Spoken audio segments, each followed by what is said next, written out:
தீபாவளி அன்னைக்கு ஏதாவது புதுசாக பார்க்கலாம் சொல்லிட்டு யோசிச்சு பார்த்த படம் தான் கிரேட்டர் கைலேஷ் அப்படின்ற ஒரு படம். சரி, ரொம்ப 1.25 மணி நேரம் கூட இல்லை அந்த படம். அந்த படத்தை வந்து இவங்க வந்து பண்ணியிருக்காங்களே, இந்த படத்தை நம்ம பார்க்கலான்னு பார்த்தா, பெங்களூர்லேருந்து வேலை செய்கிற ஒரு பெண் அவங்களுடைய குடும்பத்துக்கு தீபாவளிக்கு சொல்லாமல் கொள்ளாமல் வரா. வந்து பார்த்தா வீட்டுக்குள்ளே வந்து ஒரு பெரிய கலவரமே நடக்குது. என்ன கலவரம் நடக்குதுன்னு சொன்னால், அந்த வீட்டில் இருக்கிற பிரச்சனை, அவங்க அண்ணன் வந்து தம்பி வந்து அவங்க காதலிக்கிறாங்க, 35 வயசில் ஒரு பொண்ணை காதலிக்கிறான்னு சொல்லிட்டு ஒரு பொருள் இருக்குது. இதுக்கு நடுவில் வந்து அவங்க அப்பாவுக்கு வந்து ஒரு கள்ள தொடர்பு இருக்குன்ற ஒரு சந்தேகம் இருக்குது. இது தவிர இந்த கதாநாயகிக்கு வந்து ஒரு காதல் இருக்குது. அந்த காதலை வீட்டில் சொல்ல வேண்டிய பிரச்சனை இருக்கு. இதன் நடுவில் வந்து பார்த்தீங்கன்னா, இந்த வீடு வந்து அவங்க பேரில் இல்லாதனால வேற ஒரு வீடு வாங்க வேண்டிய கட்டாயத்தில் இருக்கு. இல்லைன்னா உடனடியாக அந்த வீட்டை காலி பண்ணி ஆகணுன்ற ஒரு பிரச்சனை இருக்கு. இந்த பிரச்சனை இவ்வளோத்தையும் சேர்த்து வச்சு இதுலேருந்து என்னென்னலாம் ஆச்சு அப்படின்றது தான் இந்த படத்துடைய கதை.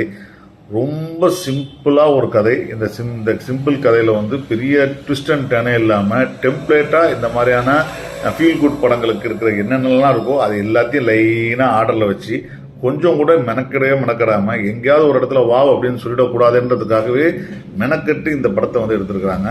நானும் இந்த படத்தில் ஏதாவது ஒன்று வாவ் ஃபேக்டரில் வந்துடும், இந்த ஒரு சீன் நல்லா இருக்கும், அந்த சீன் நல்லா இருக்கும்னு சொல்லி ட்ரை பண்ணி பார்த்தேன்.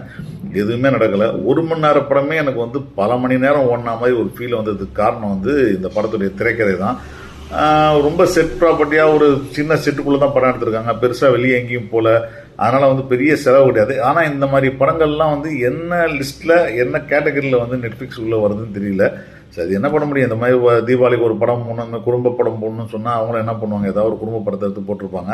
ஆனால் இந்த மாதிரி படங்கள் தொடர்ந்து வந்து ஏமாறப்படுறோம். நம்ம வந்து நெட்ஃப்ளிக்ஸில் வந்து இந்த மாதிரி குட்டி ஹிந்தி படங்கள், சின்ன பட்ஜெட்டில் எடுக்கக்கூடிய படங்கள் இதெல்லாம் வருது.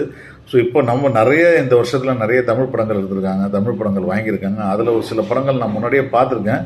அந்த படங்கள்லாம் வந்து இப்போது தியேட்டருக்கு வராமல் நேரடியாக நெட்ஃப்ளிக்ஸ்க்கு வருது. ஸோ லெட்ஸ் சி அது அந்த மாதிரி படங்கள்லாம் ஒர்க் அவுட் ஆகாமல். ஆனால் இந்த படம் உங்களுக்கு ரொம்ப பொழுதே போல் வேறு வேலையே இல்லைன்னா இந்த படத்தை பாருங்கள். இந்த படத்தோட பேர் வந்து கிரேட்டர் கைலேஷ் அப்படின்ற படம். இந்த படத்தை வந்து நான் எதுக்காக திரும்ப அந்த டைட்டில் சொல்கிறேன்னா, நீங்கள் கொஞ்சம் ஜாக்கிரதையாக இருந்துக்கலாமேன்னு தான். நன்றி, வணக்கம்.